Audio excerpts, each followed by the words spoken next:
ever there was a video that was the opposite of being hyper optimized to get views on YouTube, it's probably this one. But in exactly a year's time, I turn 30, which means I'm in the final year of this decade of life. I am in the last little bit of my 20s. This decade, this period of life where we're expected to get to know ourselves, to work everything out, to build a foundation upon which the rest of our lives will sit. And I'm in the fairly unique position that I've spent the past 6 years of my life on my podcast documenting almost weekly my inner thoughts and progress in my 20s. So I have a lot to look back on, but I don't really want to focus on my 20s right now. In this video, I want to speak to 30-year-old me, the guy who in 1 year's time is going to be watching this video and reflecting on the progress that has been made in the years since. Because so much of what I have done in the past 5 or 6 years of my life has led up to the year we're in right now.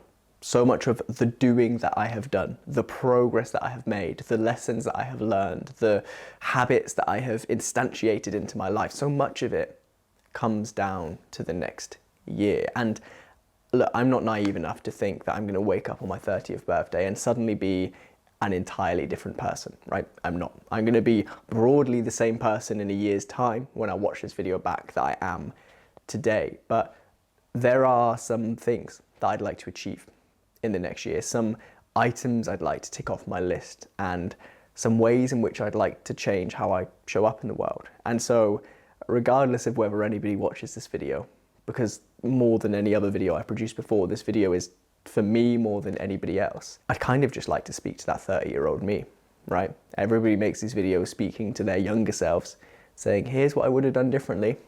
I'm doing the opposite. I want to speak to me in the future and hopefully use this video as a reminder of where my mind was at today as I tick over to turning 29, but also what I'd like to get done in the next year, to have a visual record of me explaining to myself with you happening to watch where I want to get to. And so much in the same way that I have structured the annual review video that I'm publishing in a couple of weeks' time, I've broken this down into different areas of life, because between the business and the content and the book and my fitness and my health and some other random personal goals, there are these really clear buckets of my life. And so long as enough of those buckets are being filled at the same time, so long as I'm making progress in enough areas of life at the same time, that's when I consider any period of time to have been successful. And I think the same is going to be true in the next year. So long as I'm broadly moving forward in all the areas of my life and focusing on the important things, that's all I can really ask for. And so it's probably sensible, rightly or wrongly, to begin with the business. And the reason I say rightly or wrongly is I have often been accused by other people and in periods of time by myself of working too hard, of spending too much time working. But there is method to this madness, which is that in my 20s, and indeed this will be true for the early part of my 30s as well, I'm sure, it's easier now than I think it will be at any point in the future to invest lots of time into building a foundation, right? And that foundation being Patter, our business, is a financial foundation, right? The more input we give now, the greater the output in the future. But also it's a foundation of meaning and purpose and lifelong learning, right? There's this quote, and I can't remember who said it, which is something like, running a business is self-improvement disguised as capitalism. Absolutely not the quote word for word, but the idea being that running a business and putting yourself through the daily hassle, the daily stress, the daily worry and problem-solving necessity that running a business creates changes you as a person. It shapes you positively, and it's given me so much over the past however many years. So in the next year, between now and when I turn 30, there are a few things that I'd like to keep doing. Now, firstly, over recent years, we have pivoted slightly through intention and through necessity because of where the market's going to turn more into a solutions agency. Lots of what we're paid for by clients now is to help them consider and overcome the biggest challenges that are holding back their business or that are holding back their growth. And we do that with this triangle of solutions, right? Which is strategy, technology, and marketing. It's helping businesses win with the correct strategy for where they are right now and where they want to be. It's helping them plug the gaps and solve those problems with technology, finding the right technology for their business to automate things or make things more efficient or unlock new revenue channels or whatever it might be. And it's our previous bread and butter of marketing, right? Once that strategy is in place, once they have the correct systems and technologies, once their business is ready to scale, turning on the marketing machine to help them do just that, to help them scale. And yet you would probably be forgiven, even if you're somebody who has been around watching this content for a long time, for not really knowing that that's what we now do as a business. Because something that I have been notoriously bad at over recent years is connecting kind of who I show up as publicly on the internet with the behind the scenes work we do in the business. And some of that is due to necessity, right? Everything we do is tied into contracts and non-disclosures, and our clients rightly expect privacy in the work that we do for them, to the point where I don't even routinely name who our clients are, let alone talk about the work we do. But that in recent years, I think, has become muddied with me actually just not really talking about the business all that much at all, other than in like the back catalogue of podcast episodes where you can kind of tie together what we do as a business. I've been notoriously bad at actually just flying the flag for what we do, for shouting about how good we have become at what we do over the past decade of doing it, right? We as a business, Pata is over 10 years old now, and we've gone through all sorts of reinvention and shape-shifting over that time, and we have lived through the pandemic and the lockdowns and the challenges of cost of living and everything that has happened since, and we've come out of the other side stronger and more effective, and with really good processes and a really strong team and an amazing client base. But in the next year, as I look forward to the next decade of my life, my 30s, where I would really like to ramp things up, something that I need to get better at doing is just talking about what we do more. How and where I can, obviously within reason, just explaining what we do, flying the flag, sharing more content, showing more behind the scenes, speaking at even more events, because this year has been really good for showing up at events and speaking for Pata, but doing that more, right? Just networking even. I hate networking, but it is effective. Just getting out there and telling people what we already do for our clients, the incredible results that we have achieved for businesses that you would definitely know, and then in turn, scaling that, talking about that, to do that for even more businesses. Yes, because that's financially good and makes sense, but also because it just seems silly not to, right? We have such a good story to tell.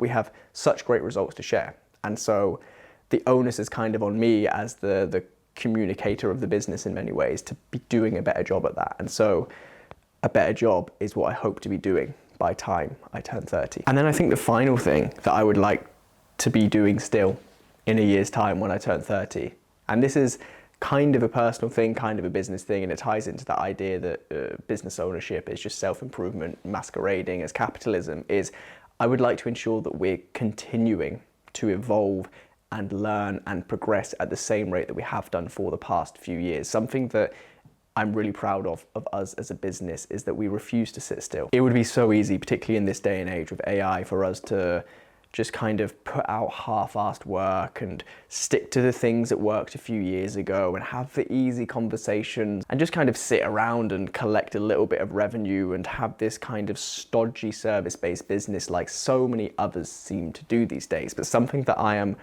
really proud of us as a business for refusing to do is that we do not sit still.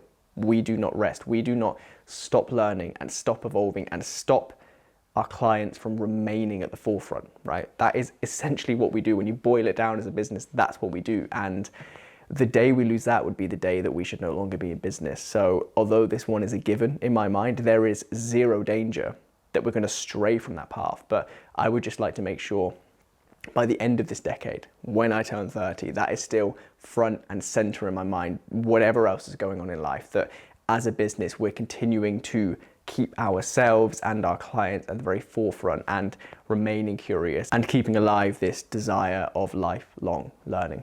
So I think broadly, that's where I want the business part of my life to be when I turn 30. Now, I think the second big bucket in my life that takes up almost all of the other time that isn't spent on the business is content, like the video you're watching right now, like the videos you see around on the YouTube channel and the podcast and the Instagram stuff and the email newsletter and whatever else. And in many ways, my driving goal between now and when I'm 30 is not only to just keep the content alive, because it really has kind of staggered and wobbled over the past year, right? It's been incredibly inconsistent. It's been kind of messy in its direction and output. I want to refine that to keep it consistent, but I also want in some ways to double down, to cash out, and I don't mean that in a literal sense, I don't mean start asking for money, but cash out all of the work that I have so far done, to build upon all of the work that I have done over the past 4 or 5 years, to kind of make it worth it. And what I mean by that is I think I'm in the valley of despair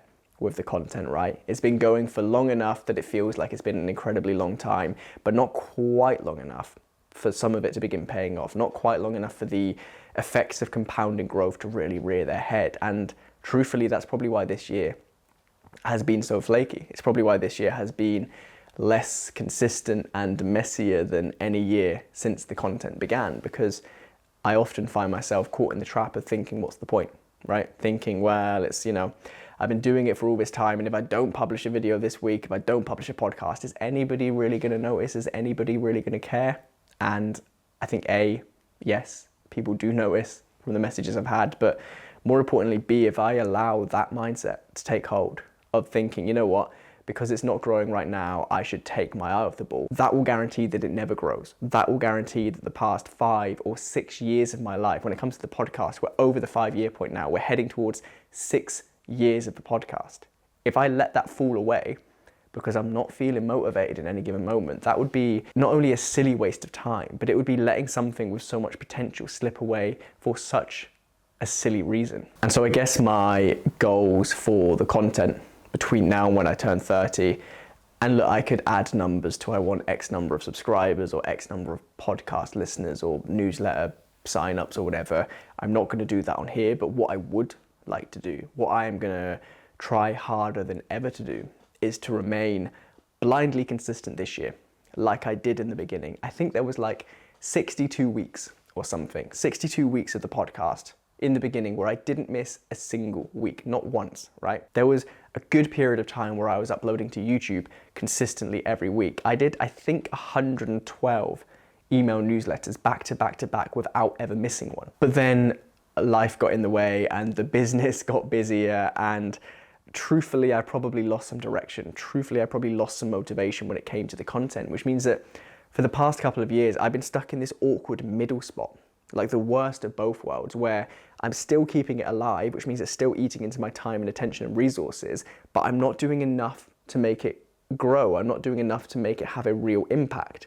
And so I'm spending my time with no upside. I think that there is the inverse to that approach, which is what I want to do, which is to be more consistent, to be more intentional, to put more of me into it, and then just switch off caring for 6 months, for 12 months, for whatever it happens to be, for a long enough period of time where I just do the doing without an expectation of any upside and put everything into it, knowing that I'll be building this latent potential and giving myself the best chance possible, though there are no guarantees, that by time I turn 30, there is a useful, a meaningful platform upon which to build things into the future. So I guess from a content perspective, by the time I turn 30, I just want to have done a bit better in the next year, all right? To have kept going, to leave no regrets in my 20s, to not have the content be this thing that in a few years' time I look back on and I think actually it's a massive shame because I was so close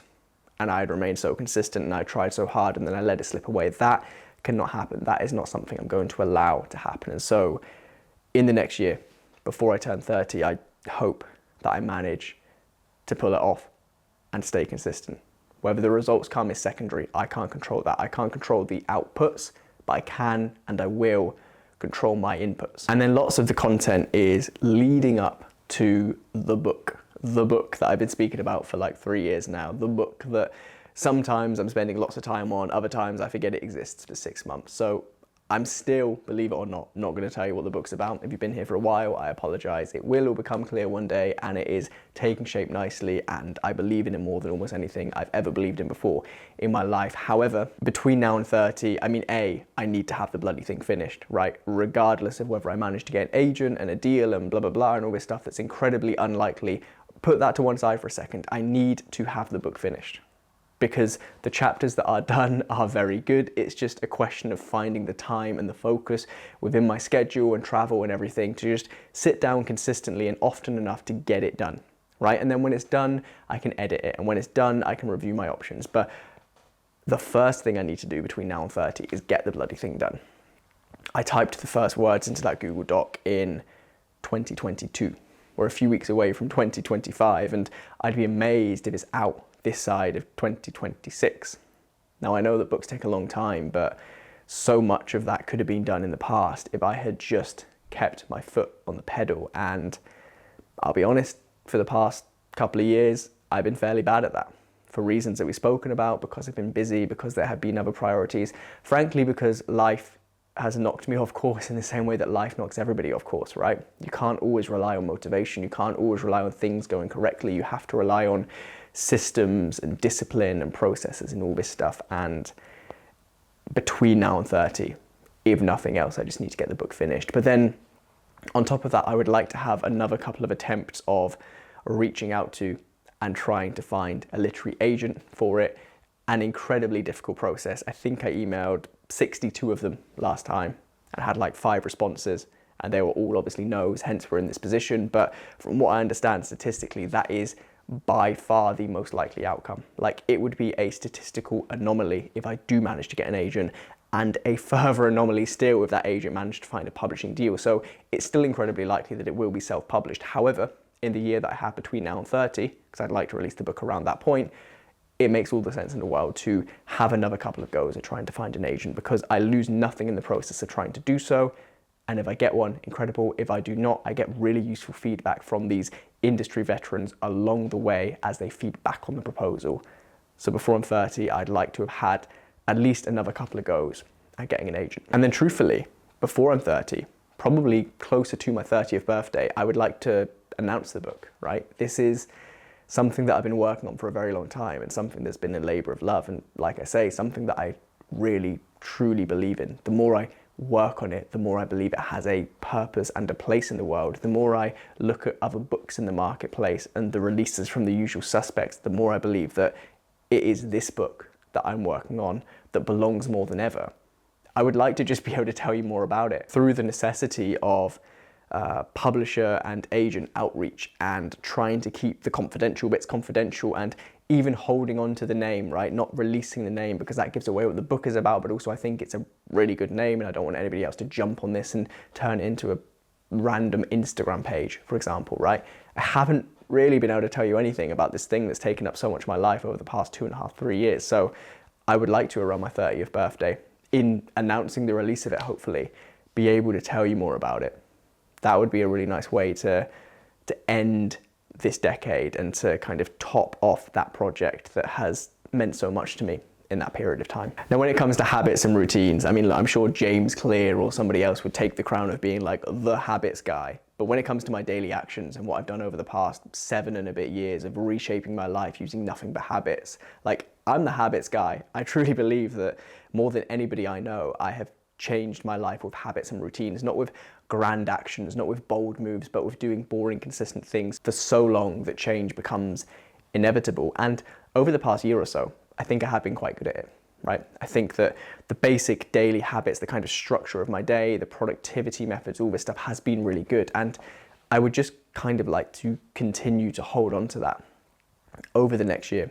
And the reason I say that with at least a hint of uncertainty is because so much of what I want to get done in the next year is kind of the crescendos of big projects, is the pushing things further than I ever have before, is pushing myself further than I ever have before. And you don't need me to tell you that often the first thing that falls away when things get very busy is positive habits and positive routines. So if nothing else, I would just like to continue to do those positive habits. But more than that, I want to bake into my day in a way that frankly I never have been able to. I've never found the right structure for it. Bake into my day these pockets of time that are reserved not for work and not for content and not for fitness and gym or travel or whatever else, but literally just for me. And I don't mean planning downtime, because that's in my calendar already, don't worry, although it doesn't seem like I have any time off. I promise I do. But these little pockets at the beginning and at the end of the day where a kind of chain of positive habits, like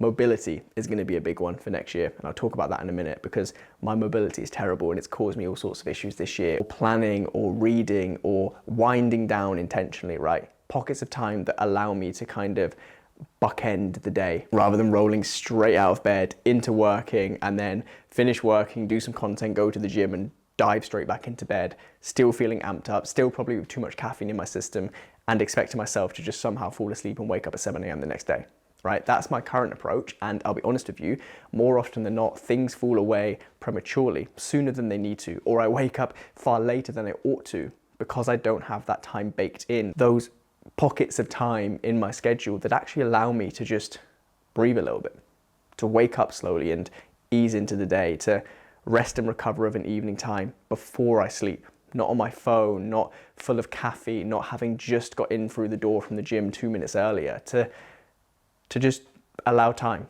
for routines to be there on their own. And so by the time I turn 30, I'd like my average day, because of course every day is different and often I'm traveling or there's an early meeting or whatever, but my average day to have a little bit more structure when it comes to the unstructured bits. And what I mean by that is, work will be work, fitness will be fitness, content will be content, but in the pockets of time that aren't those things, actually have a bit more predictability, because yes, that will help me get more done, but actually I think more importantly, it will allow me to live a slightly happier, a slightly more content, a slightly more comfortable life. Now, I think an important part of everybody's life, mine included, is personal finances, and it would be weird for me to talk in too much detail about my goals there, I think, in this video. That's just me. I know people like Ali Abdaal love to pull open the bonnet of their business and their life and go down to the pennies and the pounds of their finances. That's not something I feel comfortable doing, but there is a couple of things I'd say on this broadly, given that I'm speaking to myself, so when I watch this back, I'll know what I mean. Firstly, the goals I set for my finances this year, in the year that has just passed, I hit. And I sound a little bit surprised there because I've never had a kind of clean sweep of hitting all of my financial targets, all of my financial goals in a year until this year. And lots of it has been to do with being incredibly laser focused and intentional with decisions and actions. But now that I've hit those goals, I feel more motivated than ever to continue approaching finances with an intentional mindset. And I say that because I truly believe that the overwhelming majority of people don't. I think the overwhelming majority of people accept what they earn as an uncontrollable variable and then spend blindly until the next payday, right? And I'm being slightly unfair with some people there, but broadly they're the two things. I can't control what comes in and I won't control what goes out. And I think that inverting those two, right? You can control what you earn, and you certainly can control with what you do with the money that you have already earned. Those two things alone are enough to transform your life in a year. Those two things alone, those two mindsets from a personal finance perspective have put me on a more solid footing than I have ever been over the past year. Reaching goals I didn't think I'd reach, right? I now look at personal finances with almost this kind of giddy excitement because I realize that they are malleable, they are controllable, and that to you might not be a revelation. That to you might be obvious and clear, but with my background and I think my family's historic relationship with money and how it was seen as this difficult to come by scarce resource and something that would cause stress and anguish and difficulty, I think it has taken the best part of a decade to get unstuck from that. I think it has taken basically all of my 20s to realize what money is and what money isn't, and what it can and what it cannot do, and how you should and how you shouldn't approach it. And now that I'm there, now that I have proven to myself this year what the real rules of the game are, I think that next year, as I move towards my 30s and when I arrive at that milestone, when I enter that new decade of life, it just unlocks so much. It makes so much more possible. So that's all I can comfortably say publicly on that, but hopefully you got something from that, because although I'm being non-specific in the details, the broad kind of approach here is one that I think is applicable to everybody. Then in the second to last bucket, health and fitness, it's one of those things where it's like at some point in my 20s, I had it nailed down. I look at these progress pictures from 2019, the first time I stepped foot in a gym, the first time I ever tracked calories, the first time I hired a PT and was consistent with eating the right foods and doing the right training and getting the right rest and recovery. And at the time I couldn't see it. I would look at picture A and picture B and I would not see the difference. And now when I look back at those progress pictures, it's nuts to me. It's nuts, A, how much my body transformed in the 9 months of taking intentional action. And it's also nuts how quickly that was all reversed during lockdown and how little I've done relatively since the end of lockdown to get back to a place I didn't even realize I was in at the end of 2019, right? Going to the gym as consistently as I would like to have done has been more challenging this year than in any year previous because of the marathons and the training.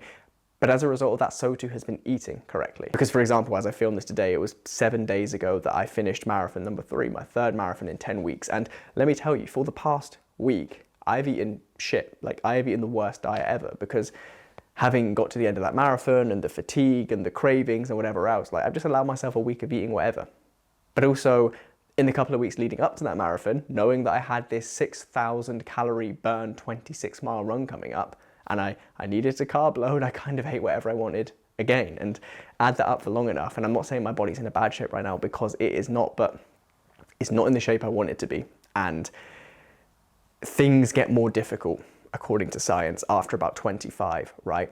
So if I allow myself to waste the final year of this decade of life, the final year of being in my 20s, if my body gets in worse shape, if my body doesn't progress, if I don't force myself to make this work, that would be an enormous waste. But more than that, it would be setting me up to fail in my 30s. And so health and fitness, training consistently, going to the gym when I don't feel like it, eating the right foods, the overwhelming majority of the time, they are the goals in this area of life. And then as a slight aside, before I turn 30, I would like my mobility to be better. Now I sit in this seat here that I'm sat on, right? The camera's on the desk. I'm sat in my chair, I sit here all day and I type, right?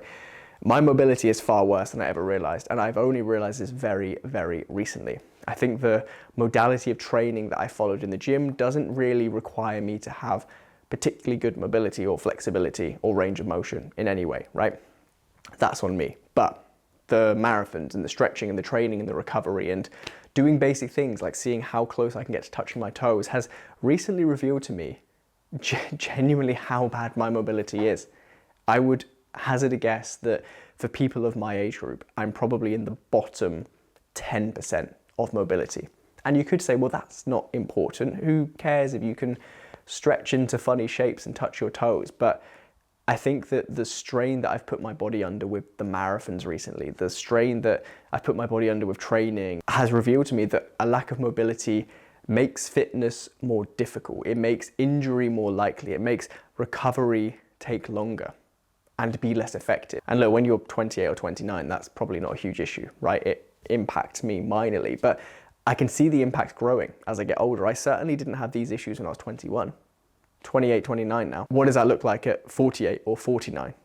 Because that time period is fast approaching, and if continuing down this path of not focusing on stretching and mobility and recovery and all of these things means that I am less mobile, less physically able to do the things I want to do in 20 short years' time. Sounds long now, it will not sound long by the time I get there.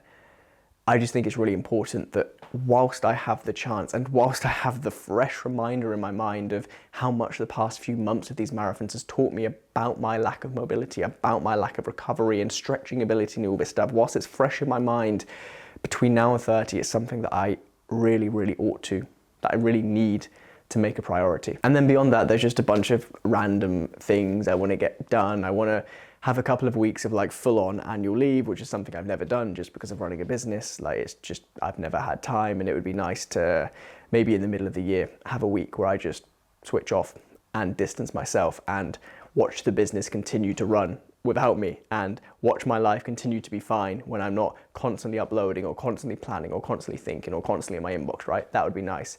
Silly things like buying a tent box, so every weekend in the summer I can get in my car, drive from the office, go to a random nice campsite field and disconnect for a weekend and then come back. Little things like that. Trying to have a day off every week where I don't go on my laptop, where I don't think about work, where I allow myself to just have this open-ended nice time. Sounds ridiculous that I need to plan that, sounds ridiculous that I need to build that into a video about what I want to do between now and 30, but when you're as process driven as I have been for the past few years of life, you genuinely get out of the groove of doing that, right? Sitting and working is my default state. And if I'm not working, I'm filming. And if I'm not filming, I'm editing. And if I'm not editing, I'm planning and thinking, right? Just having time to disconnect, to go back to being myself, back to being a person who just exists in the world, who isn't always working. And then other things like trying to spend more time with my mum, trying to see my friends more often, trying to get back into dating, because I've completely neglected that area of my life for the past 6 or 7 months since a string of failed situationships over the past couple of years. Just getting back into the groove with those kinds of things. Now that I've lived such a disciplined year, that was a necessity, but it did what it needed to do, kind of getting a bit more loose with things between now and when I turn 30. And so that's where I want to be in a year when I turn 30. This year is going to go incredibly fast. I know that because the year that's just passed has gone incredibly fast, and things only seem to be getting busier, and the busier things get, life seems to be speeding up. So it's going to be almost no time at all until I get to 30, have that birthday, watch this video back, see what I've achieved. And so I think that it's just very important that I keep trying. And if you're watching this, whatever age you are, it's equally as important that you keep trying, because the one thing that most of us in this generation right now have on our side is time. And there will be a time when that's no longer true. But right now you do have time on your side. Right now I do have time on my side. And so using this resource that I am never going to get back, using the energy and the youth and the slight positive naivety that I have towards life right now, to just see what I can create from it, to see what alchemy I can do, what I can magic up out of nothing for the next year. Going all out for a year until I turn 30 is my goal. So, future Sean watching this in a year, I hope I did you proud, and everyone else watching this, go and do yourself proud. See you in a year.